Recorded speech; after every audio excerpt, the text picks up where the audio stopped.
அதுக்கு பிறகு பெரும்பான்மை நிரூபிக்கப்பட்டது. அது தாக்கு பிடிக்க முடியாமல், அதை தாங்கிக் கொள்ள முடியாமல் திரு ஸ்டாலின் அவர்கள் வெளியிலே வந்து சட்டையை கிழித்துக் கொண்டு வெளியிலே வந்தார். சட்டை கிழித்துக் கொண்டு வந்தால் என்றால் என்ன என்று பொருள் உங்களுக்கே தெரியும். சட்டை யார் கிழித்துக் கொள்வார்? அதுதான்.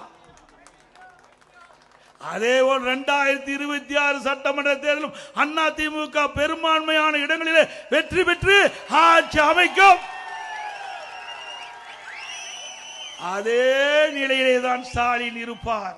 ஸ்டாலின் அவர்களே, அதிமுக தாக்க தாக்க அதிமுக வளர்ந்து கொண்டுதான் இருக்கும்.